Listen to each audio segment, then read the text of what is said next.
Hello दोस्तों, स्वागत है आपका एक बार फिर से माइंड कूल मास्टरी में। और आप प्लीज़ जो है सब्सक्राइब करें और शेयर करें, लाइक करें। ये जितनी भी वीडियो है आपको पवन सर के द्वारा मिल रही हैं, और कमेंट करें। प्लीज़ सपोर्ट कीजिए। हम लोग पढ़ रहे हैं भारत का स्वतंत्रता संघर्ष। आज हम पढ़ेंगे जो है द्वितीय चरण, जो स्वतंत्रता आंदोलन के जो चरण थे, तो 3 चरण थे। प्रथम चरण, द्वितीय चरण, तृतीय चरण। प्रथम चरण उदारवादी राष्ट्रवाद का चरण, द्वितीय चरण जो है क्रांतिकारी राष्ट्रवाद का चरण, और तृतीय चरण गांधी युग। तो हम लोगों ने उदारवादी राष्ट्रवाद का चरण पहले ही वीडियो में पढ़ लिया था, प्रथम पार्ट 1 में। अब पार्ट 2 में हम लोग पढ़ेंगे क्रांतिकारी राष्ट्रवाद का चरण। और जो है, अगर आपने जो है प्रथम चरण या उदारवादी राष्ट्रवाद का चरण नहीं देखा है, तो जाकर के इससे पहले वाली वीडियो को ज़रूर देखिएगा। माइंड गोल मास्टरी में प्लेलिस्ट बना हुआ है, आधुनिक इतिहास मॉडर्न हिस्ट्री के नाम से प्लेलिस्ट है, उसमें जाइएगा और वहाँ पे ये वीडियो अपलोड कर दी गई हैं। Thank you.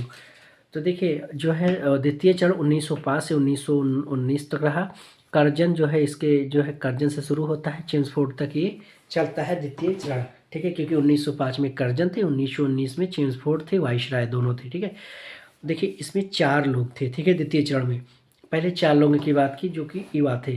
बाल गंगाधर तिलक, लाला लाजपत राय और बिपिन चंद्रपाल और अरविंद घोष। कभी कभार पूछा जाता है कि बाल लाल पाल में तीनों के मतलब क्या क्या, मतलब अंतर क्या है, या फिर इनका पूरा नाम क्या है। ठीक है, तो जो बाल बाल पाल और लाल में जो है, बाल में बाल गंगाधर तिलक, लाल में लाला लाजपत राय और पाल में बिपिन चंद्र पाल, फिर उसके बाद अरविंद घोष। ठीक है, इसके मुख्य उद्देश्य क्या थे, इन सभी के क्या मुख्य उद्देश्य थे, जो मुख्यतः स्वराज्य की प्राप्ति जिसका मुख्य उद्देश्य था। इसके लिए जो है ये लोगों को इकट्ठा करते थे। इसी बीच में क्या हुआ कि 1893 में गणपति महोत्सव मनाया गया। ठीक है, गणपति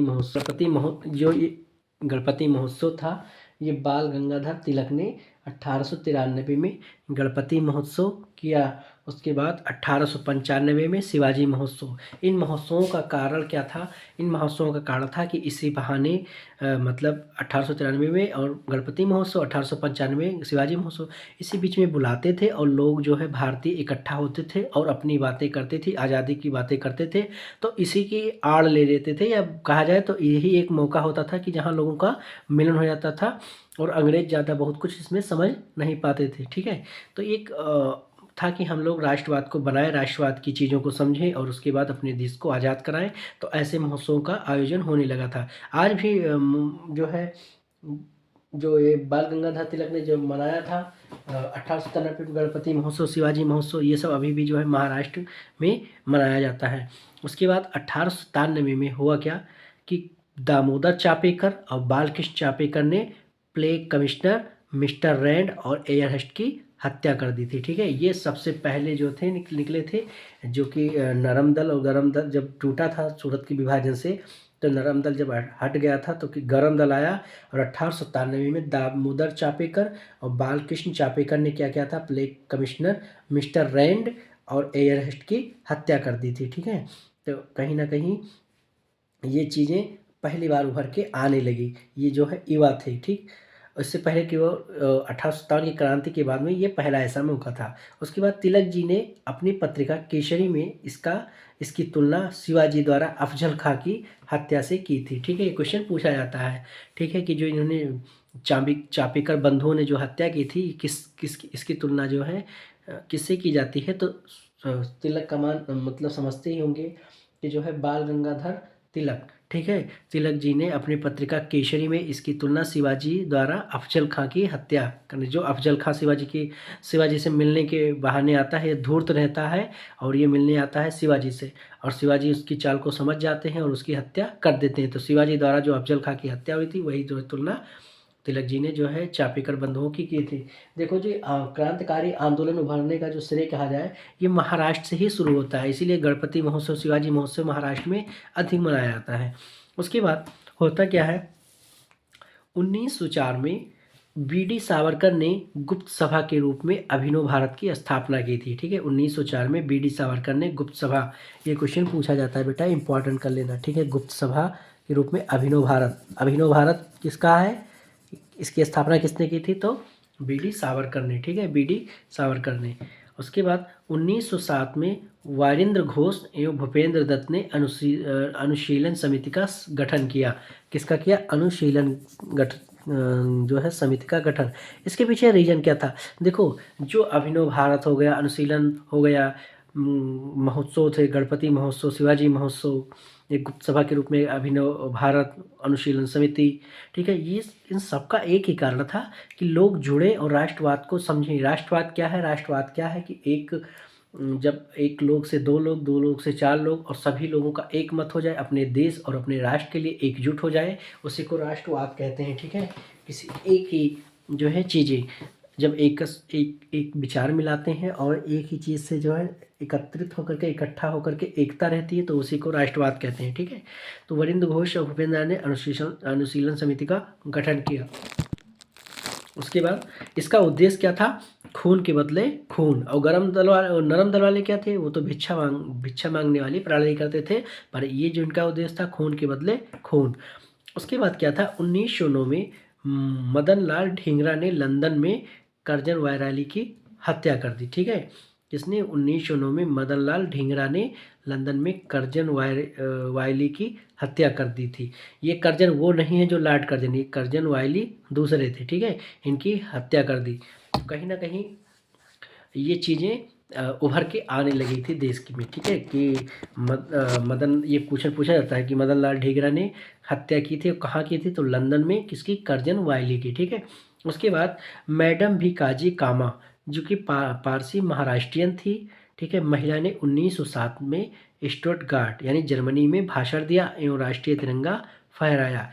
ठीक है, मैडम भिकाजी कामा जो थी, ये पारसी महाराष्ट्रियन महिला थी। ठीक है, इन्होंने जो है 1907 में स्टुटगार्ट जर्मनी में भाषण दिया और राष्ट्रीय तिरंगा फहराया। अब मदर ऑफ इंडियन रिवोल्यूशन यानी भारतीय क्रांति की माँ ये कही जाती हैं। इन्होंने थोड़ा अलग जगह दिया। कहाँ? जर्मनी में। ठीक है, वहाँ पे तिरंगा फैला दिया, क्योंकि कहीं ना कहीं वहाँ से ये संदेश देना चाहती थी कि हम लोग और भी जागृत हो सके। 1 नवंबर 1913 को अमेरिका के सैन फ्रांसिस्को में गदर पार्टी का गठन किया गया था। ठीक है, 1 नवंबर 1913 में। देखो, इसमें लगातार लोग कुछ ना कुछ कर रहे हैं, कहीं महोत्सव मना रहे हैं, कहीं समितियों का गठन, कभी जो है तिरंगा फहराया जा रहा है, और कहीं जो है लंदन में जाकर के किसी की हत्या की जा रही है अंग्रेजों की। तो उसी सिलसिले में 1 नवंबर 1913 को अमेरिका के सैन फ्रांसिस्को में, ठीक है, गदर पार्टी का एक गठन किया गया था। इसके संस्थापक कौन थे? लाला हरदयाल और अध्यक्ष सोहन सिंह। देखो बेटा, कहीं कहीं गलती कहाँ हो जाती है। जैसे पूछा गया गदर पार्टी, अब प्रश्न देखे नहीं कि गठन पूछा गया कि गठन किया गया, ये नहीं पूछा गया कि किसने, मतलब इसके अध्यक्ष कौन है, कि संस्थापक क्या है। बस गदर पार्टी का गठन या गदर पार्टी का नाम सुनते ही तुरंत लाला हरदयाल तुरंत आप लगा देते हैं, पर ऐसा गलती मत कीजिएगा। यहाँ से एक से क्वेश्चन एक बच्चे की गलती हो गई थी, क्योंकि होता क्या है, एक प्रश्न को देखिए और वो उसकी वास्तविकता को मानिए। पीसीएस में ऐसे ऊपर नहीं रखे रहते हैं प्रश्न। ठीक है, तो पूछा जाएगा कि गदर पार्टी का गठन किया गया, संस्थापक पूछेगा, तो लाला हरदयाल ने। कहाँ? अमेरिका में। ठीक, और सैन फ्रांसिस्को तो अगर नहीं पूछा जाएगा तो अमेरिका तो देश पूछा ही जाएगा। ठीक, कब? 1 नवंबर 1913 को। और अध्यक्ष की बात करें तो सोहन सिंह। ठीक है, उसके बाद होता क्या है, 1919 में, 13 के बाद में 6 साल के बाद 1919 में हम करें, एक घटना आती है, काम गाटामारू प्रकरण। ठीक है, काम गाटामारू प्रकरण 1919 में। ये क्वेश्चन भी पूछा जाता है, किससे जुड़ा हुआ है। देखिए, एक जापानी जहाज को गुरुदत्त सिंह ने किराए पर लिया था। ठीक है, जापानी जो जहाज था उसको गुरुदत्त सिंह ने किराए पर लिया। ठीक है, गुरुदत्त सिंह भारतीय थे। 376 यात्रियों ने हांगकांग से कनाडा की यात्रा पर निकले, लेकिन कनाडा पर होता क्या है कि इन्हें शरण नहीं दिया गया। ठीक है, जापानी जहाज़ थी, तो गुरुदत्त सिंह ने इसको किराए पर लिया था, और 376 कौन थे? भारतीय थे। यात्रियों ने हांगकांग से कहाँ तक? कनाडा की यात्रा पर निकले पड़े थे, लेकिन कनाडा पर इन्हें शरण नहीं दिया गया, तो वापस भारत को चल पड़े थे। ठीक, फिर ब्रिटिश सत्ता के द्वारा जैसे वो लेके आ रहे हैं, ठीक, भारत की ओर, और ब्रिटिश सत्ता के द्वारा घोषणा की गई कि उस जहाज़ को सीधे भारत लाया जाए। भारत आने के क्रम में बजबज बंदरगाह पर ये जहाज़ पहुंचा। ठीक, मतलब वो लोग कनाडा से ला रहे थे और यहाँ तक जो है भारत में किनारे पर बजबज एक बंदरगाह था। बंदरगाह कहा था जहाँ जो है जहाज जो है रुकते हैं, ठीक। तो जहाज आकर के रुका, पर यह जहाज पहुंचा तो ब्रिटिश सेना की झड़प हो गई, ठीक है। मतलब भारतीय और ब्रिटिश में झड़प हो गई, जिसमें 18 लोग भारतीय जो है मारे गए और बाकी बचे हुए लोगों को जेल में डाल दिया गया। तो ये घटना क्या कहलाती है? काम गाटा मारो प्रकरण, ठीक है। इतने दुष्ट थे, बताओ, जहाँ से आ रहे थे उन लोगों को आराम क्या, सीधा जो है सबको जेल भेज दिया गया और उसमें से 18 लोगों को मार डाला गया, फांसी की सजा दे दी गई, ठीक है। वहीं पे मार डाला गया, कुछ लोगों को वहीं से काट पीट के बराबर कर दिया गया, ठीक। तो ये चीज़ें हो गई। उसके बाद होता क्या है, 1916 में लखनऊ समझौता होता है, जो कि उसकी अगवानी कौन कर रहे थे? अध्यक्ष थे अंबिका चरण मजूमदार के नेतृत्व में। गरम दल और नरम दल का एक बार फिर से मिलन हुआ तथा कांग्रेस और मुस्लिम लीग का भी मिलन हो गया, ठीक। ये अच्छा हो गया। 1919 के जो लखनऊ समझौता है उसमें क्या होता है, अंबिका चरण मजूमदार उसके जो है अध्यक्ष थे और गरम दल और नरम दल एक बार पुनः मिल गए, ठीक है। इससे पहले कब वो लोग अलग हुए थे? इससे पहले अगर बात की जाए तो वो लोग कब अलग हुए थे? 1907 के अधिवेशन में, जब डॉक्टर रासबिहारी बोस कर रहे थे तो उनका प्रथम विभाजन हुआ था नरम दल और गरम दल, ठीक है। परंतु आगे चल के 7 यानी 1907 यानी अगर 9 साल की बात करें तो 1916 में अंबिका चरण मजूमदार अध्यक्ष थे। ये लखनऊ में की गई थी, ठीक है। ये कौन सा जो अधिवेशन था? ये 32वां अधिवेशन था, ठीक है। 32 अधिवेशन था 1916 में। नरम दल, गरम दल और मुस्लिम सब तीनों लोग एक हो जाते हैं। वो समझ जाते हैं कि अगर आज़ादी चाहिए तो सब लोगों को एक होना पड़ेगा। उसके बाद फिर क्या हुआ, 16 के बाद में फिर 18 में, यानी 18 में पुनः कांग्रेस और मुस्लिम लीग अलग अलग हो गए, ठीक है। ये द्वितीय विभाजन हुआ, यानी 18 में पुनः कांग्रेस और मुस्लिम लीग अलग अलग हो गए, क्योंकि इनकी कुछ चीज़ें जो है बीच में बन नहीं रही थी, तो ये लोग दोनों लोग अलग अलग हो गए। उसके बाद एक घटना होती है होम रूल आंदोलन। होम रूल, होम मतलब घर, रूल मतलब शासन, यानी कि घर का शासन क्या है? ये आयरलैंड शब्द है, ठीक है। होम रूल घर का शासन, लीग आंदोलन 1916 में। ये आयरलैंड में रेडमांड ने होम रूल की स्थापना की थी। किसने? आयरलैंड में रेडमांड ने होम रूल की स्थापना की थी, ठीक। और भारत में एनी बेसेंट एवं तिलक जी ने, यानी बाल गंगाधर तिलक ने होम रूल की स्थापना की थी, ठीक।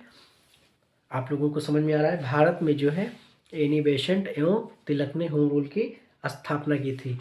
पहले, सबसे पहले किसने की थी? सबसे पहले अगर पूछा जाएगा तो अगर पूछा जाएगा कि होम रूल लीग की आंदोलन सबसे पहले विश्व में सबसे पहले किसने किया था, तो सबसे पहले रेडमांड थे। कहाँ के थे वो? आयरलैंड के थे, ठीक है। तो उन्होंने जो है कहाँ किया था होम रूल की स्थापना? कहाँ किया था? आयरलैंड में। किसने? रेडमांड ने, ठीक। उसके बाद फिर वही चीज़ जो है आगे चलकर भारत में जो है एनी बेसेंट, ठीक है, भारत में एनी बेसेंट जी ने जो है होम रूल लीग की स्थापना की थी, ठीक। और उसके बाद फिर बाल गंगाधर तिलक ने स्वशासन प्राप्त हेतु यानी होम रूल यानी को 28 अप्रैल 1916 ईस्वी को किसमें किया था? पुणे में, ठीक है। पुणे में इन्होंने किया था, तिलक जी ने, ठीक है। पुणे में इन्होंने स्थापना की थी होम रूल की, ठीक है। तो कहीं ना कहीं ये क्वेश्चन पूछा जाता है। पहले अगर पूछा जाएगा पहले, तो अगर पहले क्या था, सबसे पहले जो है तिलक ने, बाल गंगाधर तिलक ने पुणे में कब? देखिए सन तो 1916 ही था, सन में तो एक ही था, पर जो है ये अप्रैल में कर दिए थे, ठीक है। ये गर्मी में जो है पुणे में बाल गंगाधर तिलक ने किया था। और बारिश के महीने में यानी कि सितंबर के माह में जो है एनी बेसेंट जी ने किया था। कहाँ पे? मद्रास में, यानी कि साउथ में, ठीक। ये महाराष्ट्र था और ये साउथ अफ्रीका। वहाँ पे एनी बेसेंट जो मद्रास में करती, एक इनकी पत्रिका थी कॉमनवेल्थ और न्यू इंडिया, जो काफ़ी चर्चित रही। कॉमनवेल्थ साप्ताहिक होता था और जो है न्यू इंडिया दैनिक होता था, ठीक। उसके बाद क्या होता है, रोलेट एक्ट आता है 1916 के बाद। 1919 में रोलेट एक्ट, जिसमें क्रांतिकारी प्रस्ताव को समाप्त करने के लिए मार्च 1919 में रिपोर्ट के आधार पर कानून, जिसे काला कानून भी कहा गया था, ठीक है।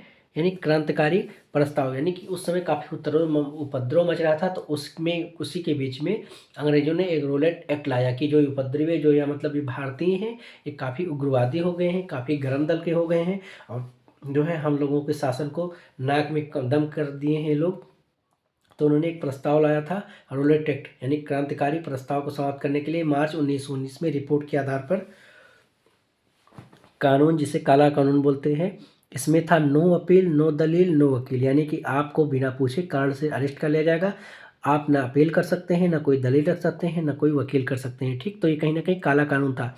बिना वकील, बिना अपील तथा बिना दलील का कानून भी इसे कहा गया। ठीक, ये कहीं ना कहीं घोर अन्याय था। हालांकि इसके खिलाफ जो है महात्मा गांधी जी ने जो है आंदोलन चलाया था। उसके बाद एक घटना होती है उसी के बीच में, जालियांवाला बाग हत्याकांड 13 अप्रैल 1919 में। ठीक है, जालियांवाला बाग हत्याकांड। चलिए हम जालियांवाला बाग के हत्याकांड के बारे में कुछ बात करते हैं। देखिए मार्च 1919 में रोलेट एक्ट आया। ठीक है, इस एक्ट के विरोध में गांधी जी ने सत्याग्रह सभा का गठन किया था। कब? अप्रैल 1919 में। गांधी जी को पलवल पंजाब नामक स्थान पर गिरफ्तार कर लिया गया था। इस एक्ट के विरोध में डॉक्टर सतपाल एवं सैफुद्दीन किचलू को गिरफ्तार कर लिया गया था। अब हुआ क्या था? बैसाखी के दिन 13 अप्रैल 1919 को जालियांवाला नामक स्थान पर बैठक बुलाई गई थी। ठीक, ओ डायर के कहने पर आर डायर ने निहत्थे भीड़ पर गोली चला दी थी। ठीक है, 13 मार्च 1940 को उधम सिंह ने बेटेन जाकर ओ डायर की गोली मारकर हत्या कर दी, और जिसमें जानते हो हंसराज नामक भारतीय ने डायर की मदद की थी। ये कहीं ना कहीं ऐसे लोग थे जो कि देशद्रोही के कहलाने योग्य हैं। हंसराज ने ये कहा था और उन्होंने जो है डायर की मदद की थी, और उसके बाद यहीं से इसी की वजह से सारा कांड खराब हो गया। होता क्या है, जालियांवाला बाग हत्याकांड में प्रोफेसर सतपाल एवं डॉक्टर सैफुद्दीन किचलू की गिरफ्तारी के विरोध में जुलूस लगने लगा। ठीक है, जब ये कांड के पीछे जो है डॉक्टर और गांधी जी को क्या किया गया था, उनको जो है गिरफ्तार कर लिया गया था। कहाँ पे? पलवल, ये कहाँ पड़ता है? पंजाब में। और प्रोफेसर सतपाल एवं सैफुद्दीन किचलू की गिरफ्तारी के विरोध में जुलूस खूब निकलने लगा। तो जनरल डायल के आदेश पर अमृतसर में जालियांवाला बाग हत्याकांड हुआ। होता क्या है कि वहाँ पे एक बाग सा रहता है, और उसी में जो है काफ़ी लोग रहते हैं भारतीय, और अंधाधुंध गोली चला दिए। ये नहीं देखा कि कौन मर रहा है कौन नहीं मर रहा है। ओ डायर के कहने पर आर डायर ने निहत्थे भीड़ पर, वो लोग कुछ नहीं लिए थे, उसी पर जो है उन्होंने गोली चला दी थी। ठीक, वो लोग आए थे बेचारे जो है विरोध कर रहे हैं, मांग अपना जो है अपना प्रस्ताव रख रहे थे, और उसी में जो है ये घटना हुई। और रिपोर्ट जो है आई, रिपोर्ट में ये बताया गया कि 379 लोगों की मृत्यु हुई, परंतु मृत्यु कितने लोगों की हुई थी? वो जो है 1000 लोगों से ऊपर की मृत्यु हुई थी। और उसमें हंसराज जो है सरकारी गवाह बन गया था, यानी कि वो तलवा जिसको बोलते हैं, वो जो है अंग्रेजों के साथ हो गया था, और उन्हीं के इशारे या इरादे पर रह गया।